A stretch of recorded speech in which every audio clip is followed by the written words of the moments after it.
ئەوەی سیاسی نێودەوڵەتی لە سنوردەکانمان لە شاری سلێمانی و لەگەڵمان دەبێت.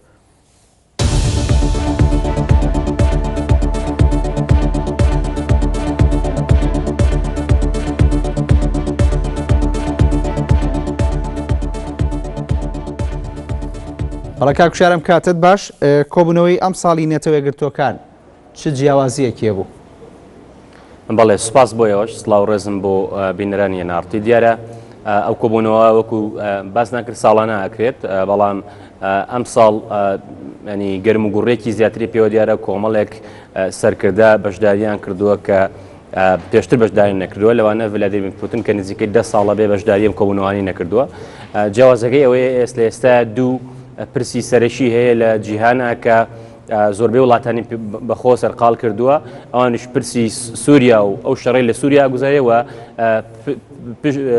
پرسی ئەو ئاوارانەی کە هەیە و کە بەلێ شاو ڕووەکەن ئەوروپا. ئەم دوو پرسە لە کۆبوونەوەی ئەم ساڵە زیاتر قسەی لەسەر کراوە. پرسی سەرەکی وتەی زۆربەی ئەو سەرکردە و وڵاتانە بوو کە کاریگەریان هەیە لەسەرەوەی کە ئەو ڕۆژە بە چه ئاراستەیەکە ڕۆ. بەڵێ کاکوشەر،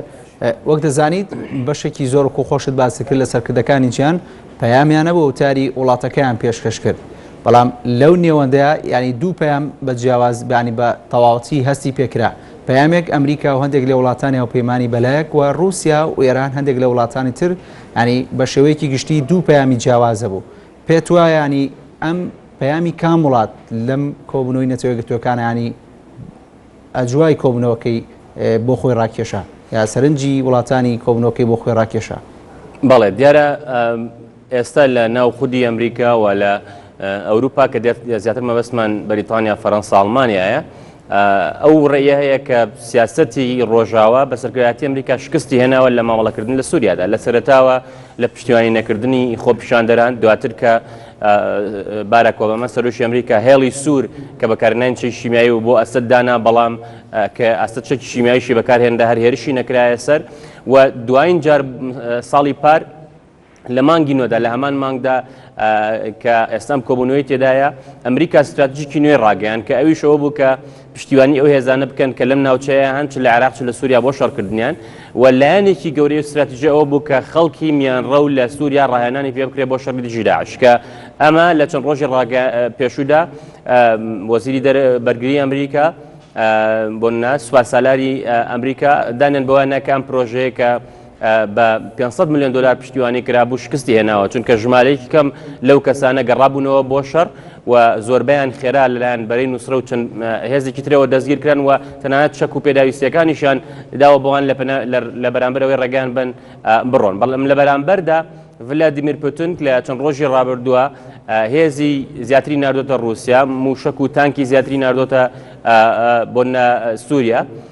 لەبەرەوە ئێستا کە چوونیشی وەکوتشم 10 ساڵە نەچوە بۆ ئەم کۆبوونەوەی نەتەوە یەکگرتووەکان، چوونیشی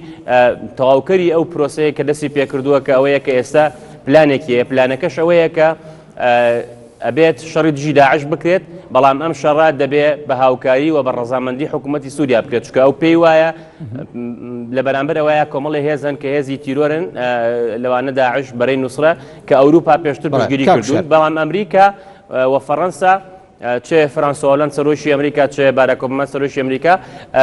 قسەیان لەسەرەوە کرد کە دەبێ ئەو پرۆسەیە کە لە سووریا ڕووەدا کە پرۆسەیەکی چارەسەری ئاشتیە بێت یاخود سیاسیانە بێ نابێ بە شارەسەر تێدا بەشدار بێت. بەڵێ کاکوشەر، بۆچی زۆر گرنگی بە سووریا درا لە کاتێکە هەمان دۆخش لە عێراقدا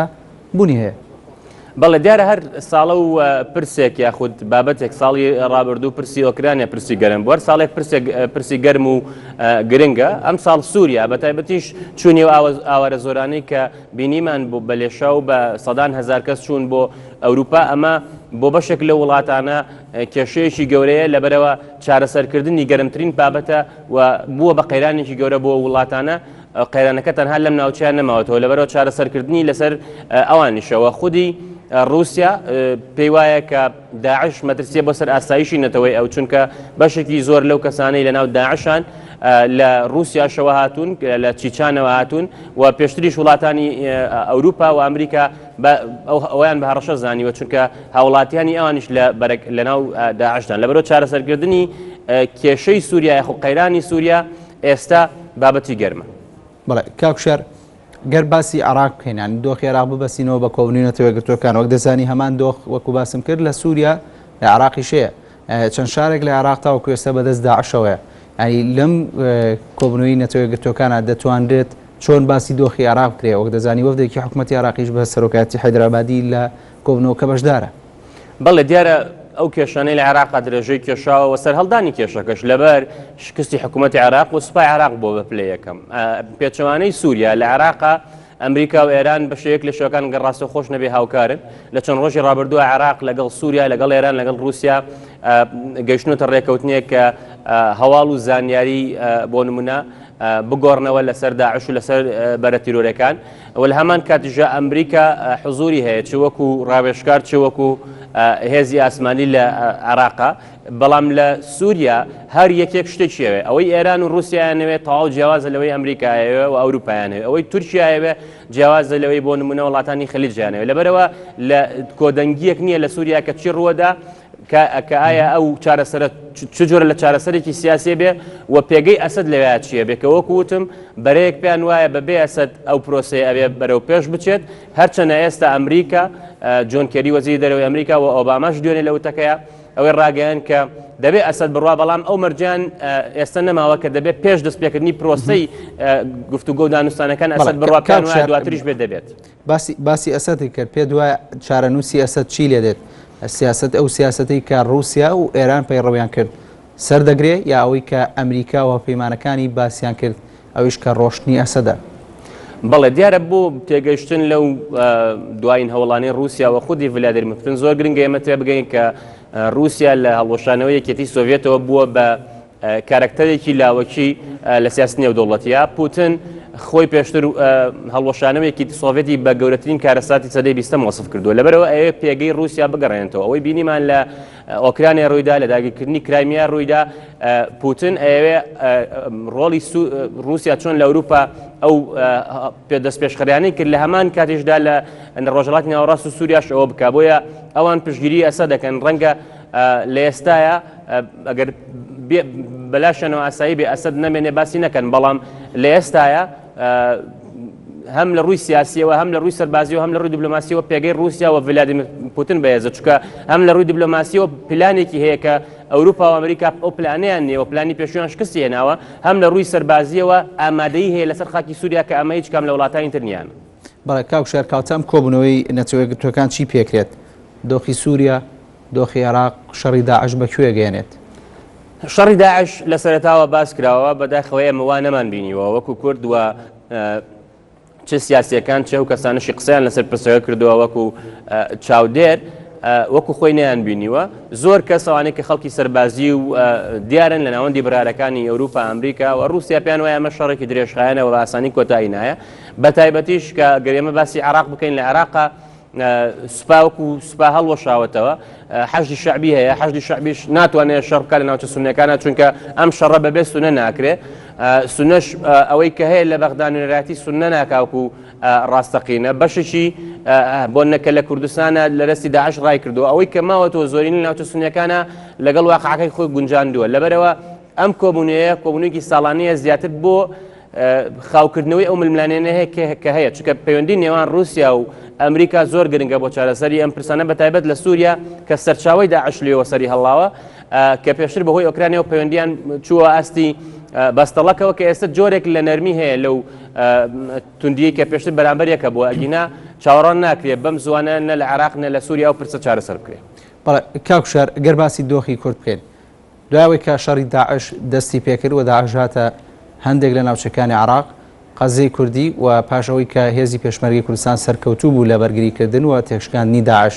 ینی زۆر باسنەوە کرا کە کورد توانیوەتی لە دۆخێکی باشترە خۆی ببینێتەوە ئێستا کە نەتەوەی یەکگرتوەکان لە کۆبوونەوەدایە 193 وڵاتی جیهانی لە کۆبوونەوەدایە کورد لەکوێ ئەم کۆبوونەوانەیە توانیوەتی پەیامی خۆی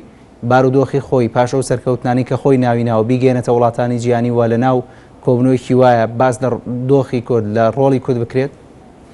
بەڵێ دیارەوە پرسیارێکی زۆر گرنگە من پێم وایە لەو کۆبوونەوانەشا تەنها ڤلادیمیر پوتین ئاماژەی بەوە کرد کە تەنها دوو هێز شەڕی تیرۆریستانی داعش و بەڕێی نوسرە و هێزەکانی کاکەن کاوانیش سوپای ئەسەدە سوپای سووریایە و کوردەکانن کەسی کە باسی کوردی نەکردووە. من لە سەرەتایی سەرهەڵدانیم خێرانەوە ئەو ڕێیەم هەبووە کە ئەمە تا ئەم دەقێش کە پێشترە و دۆخە هەبووە کورد وەکو کارکتەر یاری پێکراوە لە ناوچەکە یاریکەرێکی سیاسی نییە لە هاوکەشی سیاسەکانەوە ئەو بەرژەوەندیانەشی کە دروست بوون ئێستا لەگەڵ ئەوروپا و ئەمریکا و بەرهێنانی تیان نەکراوە تا ئەم دەقەیە وەکو حکوومەتی هەرێمی کوردستان وەکو هەرێمی کوردستان کە لە ئاستی باڵایە ئەوەی کە هەیە شتێکی کاتیە لەبەرەوە لەگەڵ نەمانی ئەم شەڕەیە و بەرژەوەندیانە جارێکی کاگۆڕێتەوە چکە گۆڕینی ئەم هاوکێشانە زۆر بە خێرایی ئەگۆڕیانی ئێمە نەمانتوانی وەکو پێویست ئەوە بکەین بەوە بەرهێنانێک ئەو دۆخەی کە دروست بووە لەبەرەوە کاتێک کە شەڕەکە هەیە شەڕەکە گەرمە باسی کورد زۆرەکرێ بەڵام لە ئێستا لەبەرەوە بەرەکانی شەڕ کەمێک بێدەنگن باسی کورد ناکرێت لە بابەتەکەی.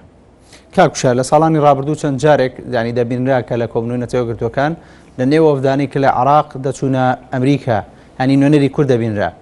ئێستا وەک لە ماوەی ڕابردوو دەبینی کە چەند کۆبنەوەی کرا لە بەریتانیا لە فەڕەنسا و کۆبنەوەی وڵاتانی کە هاوپەیما بەشدار بوون لە هاوپەیمانەتی دژی داعش کورد بانگ نەکرا. ینی ئەمە بۆ چیە گەڕێتەوە؟ کورد نەیتوانی ڕۆڵی خۆی ببینێت دۆخی هەرێمی کوردستان کاریگەری بەسەر کۆی کایی سیاسی هەرێمی کوردستانەوە هەبووە نەیتوانیوە پەیامی خۆی وەک ئەوەی کە پێویست بێت لەم کاتەیە کە هەموو دنیا چاوی لە ڕۆژهڵاتی ناوەڕاستەوە دەبینێت کە لە ناوچەکەی ئەو خۆشت باسەکەی کە ڤلادیمیر پوتین بە وازحی باسی کردو کە لایەنی سەرکەوتوو لە شەڕەکەیەکێک لەو لایەنانە کورد بووە. بەڵێ دیارە من باسی شکستی حکوومەتی عێراقم کرد وەکو حکوومەت و سوپای عێراقش لە دروستبوونی ئەو قەیرانە بەتایبەت هاتنی داعش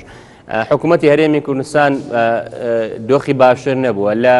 شێوازی مامەڵەکردن لە عێراقدا شکستی هێناوە یان ئەگەر تۆ بگەڕێتەوە بۆ سەرەتای سەدەی 20 هەموو شەڕ و تێکۆشانێکی کورد بۆ لە عێراقا بەشداری بڕیاری سیاسی بێ کەمە دوای 2023 بە ڕوخانی سەدام ئەم دەرفەتە هاتە پێشەوە دەستوری عێراق کورد بەشدار بوو تیا بنووسێتەوە کۆمەڵێک پۆستی هەستیاریشی هەبوو بەڵام هەمیشە هەڵگرتنی دروشمی سربەخۆیی بەتایبەت لەلایەن پارتی دیموکراتی کوردستانەوە ئاڵۆزکردنی پەیوەندی و تێکدانی پەیوەندی لەگەڵ شیعەکە گەورەترین و کاریگەرترین هاوپەیمانی کوردنەوە بڕیارن لە عێراقدا بەدەستە کارێکی کردووە کە ئێمە نەمانتوانیوە لە عێراق بڕیار بەدەست بین تەنها وەکو ڕووکەش بەشداریمان کردووە لە پۆست و شتمان هەبووە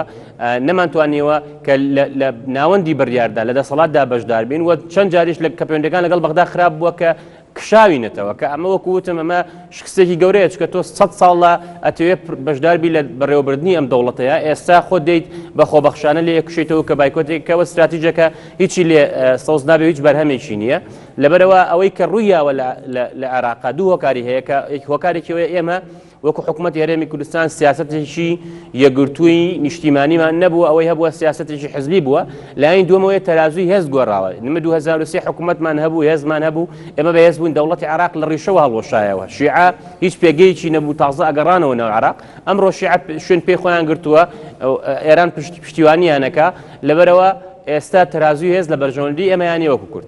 کاتە پێت وایە کورد فرامۆش کراوە یاخود وڵاتانی نێودەوڵەتی فرامۆشیان کردووە و کورد بۆچی نەیتوانیوە کە ڕۆڵی سەرەکی خۆی بگێڕێت ئەزانی سیاست لە سیاسەتی نێودەوڵەتیدا شتێک نییە بە ناوی ئاکار یان سۆز یان عاتیفیار شتێکی لەو بابەتە ئەوەی کە هەیە بەرژەوەندی لەسەر بنەمای سیاسەتی ڕیالپۆڵەتیکە بەردەوام ئەم هەڵکێشانە لە گۆڕاندان لەبەرەوە ئەکەوێتە سەرەوەی کە تۆ تا چەند خۆت سیاسەتێکی بەهێزت هەیە استراتیژێکی درێژخایەنت هەیە ئەتوانی سوود لە بۆشایەکان وەرگری ینی بۆ نمونە ئێستا ئەو بۆشایی دروست بوو لە شکستی استراتیژی ئەمریکا لە سووریا رووسیا و پوتین بە شخصی پڕیان کردوێتەوە ئێستا بوون بە کارکتەری بەهێز لەو دۆخەیە ئێمە بە بەردەوامی ئەو درفەتانی بۆمان ڕەخساوە نەمانتوانێت سوودی لێ ببینین بۆ نمونە لەو شەڕی کە دروست بووە لەگەڵ داعشدا سەرڕای ئەو ڕێژەی زۆرەی کە قوربانی درراوە تاکو ئێستا ئەو ناوچانە کارێک نەکراوە لە ڕووی یاساییەوە نزیک بینەوە لەوەی بگەڕنەوە سەر کوردستان بەتایبەت کەرکووک تا ئێستا ئێمە نەمانتوانیوە هێزی پێشمەرگەیەک خەین کە ئەمە ئەبوو حکوومەتی هەرێمی کوردستان بکردایە و ئەوروپا ئەمریکا کە چەک نان بە ئێمە ئەو چەکەی کە ئێن تەنها بۆ بەرگریە بە ڕێژەیەکی کەمە ترسیێوان هەیە کە ئەم هێزە نەیتوانێت بێ هێزێکی نیشتیمانی وە سوپایەکی نیشتیمانی واتە دوجار ئەگەر تۆ شکست بێنیت ئەوە بەهۆی نەبوونی استراتیژی درێژخایەنی خۆتەوەیە نەک بەهۆی بەرامبەرەکان چونکە ئێمە ناتوانین لەسەرەوە بنەمایە مامەڵە بکەین کە ئەمریکا یا ئەوروپا یا عێراق یا ئێران یا تورکیا دۆستی ئێمەیە تۆ خۆت چەند بەهێزی چەند استراتیژیت هەیە چەند کارتەکان بەهێزن ئەوەندەش کاریگەریت دەبێت کە ئێمە تا ئێستا نەمانتوانیوە و هەمیشەش دوای ئەوەی شتەکان ڕویان ناوە ئێمە کاردانەوەمان هەبوو لە جیاتەوەی سیاسەتێکی پێشوەختەمان هەبێت بەڵام کاکوشار لە ماوەی ڕابردوو چەندان وەفدی نێودەوڵەتی لەسەر ئاستی باڵات نەرێمی کوردستان و مەدحی هەرێمی کوردستانیان کرد بەوەی کە سەرکەوتوو بۆ لە شەڕی دژی داعش و بەهێزی سەرەکی شەڕی داعش باس کرا. ینی بۆ نەیتوانێت لەم دۆخە خۆی سوود ببینێ. بەڵێ دیارە هاتنیە وەفدانە بەهۆی ئەوەیە ئەو وڵاتانە کە بۆنە فەڕەنسا، بەریتانیا، ئەڵمانیا کە ئەمریکا کە هاتون بەشداریان کردووە کوتم ئەوان داعش بە مەترسەی گەورە بینن و لە هەڵواشانەوەی وەداڕوخانی سوپای عێراقا کورد تەنها هێز و کە توانی بەرگری بکە و ئەو ئەگەر ببیری تۆش و بینەرانشی بینەوە ئەو سەردانانە لە سەرتاوە زۆر گەرم بوون بەڵام کە دۆخەکەیان بینی بەو شێوەیە لە ئێستای ئەوان بە شێوەیەکی هێواشتر و وریایەنەتر مامەڵاکەن لەسەر ئەو لەگەڵ ئەو پرسەیەوە هاتنیە وەفدانش لە ڕووی پراکتیشیەوە سیاسەتی ئەو وڵاتانەی نەگۆڕیوە تا ئەم دەقەیە کورد وەکو هێزێکی جیاواز لە استراتیژی هیچ کام لە وڵاتانیا بوونی نییە بەڵکو وەکو بەشێک لە استراتیژی عێراق بەشێک وەکو استراتیژی سیاسی دەرەوەیان لە ڕۆژهەڵاتی ناوەڕاستی ئابینرێ و لە حکوومەتی هەرێمی کوردستان وەزارەتی پێشمەرگە بۆ نمونە ئەنجومەنی ئاسایش بە بەردەوامی باسیەوەیان کردووە کە چەکیان وەکو پێویست پێ ناگا کە پێداویستی شەڕیان وەکو پێویست پێ ناگا وە کەمکوڕی زۆریان هەیە کە دیسانەوە لە هاتنی وەفدانەشا ئەو دۆخە نەگۆڕاوە ئەو وەفدانە دێن بەڵام ئێمە نەمانتوانێت وەکو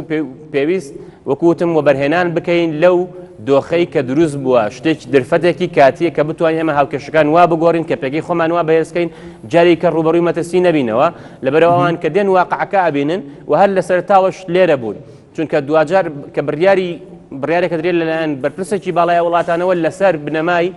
ڕاوێش و پێشنیاری دیبلۆماتەکانیانە لە کوردستان لەگەڵ ئەو کەسە سەربازی و ڕاوێشکارانەی کە لەگەڵ وەزارەتی پێشمەرگەیان مامەڵاکەن هاتنیە وەفدانە گرنگە بەڵام لە ڕووی پراکتیشیەوە ئێمە خۆمان نەمانتوانیوە ئەوەی کە ئەوان ویستیوانە داوایان لە ئێمە کردو چ بە ئاشکرا چ لە کۆبوونەوە تایبەتەکانە لە یەخستنەوەی هێزی پێشمەرگە بۆ نمونە لە کۆمەڵە گۆڕانکاریان نەمانتوانی خۆمان بیکەین خۆمان بەرپرسین خۆمان خەتابارین کاتە پێت وایە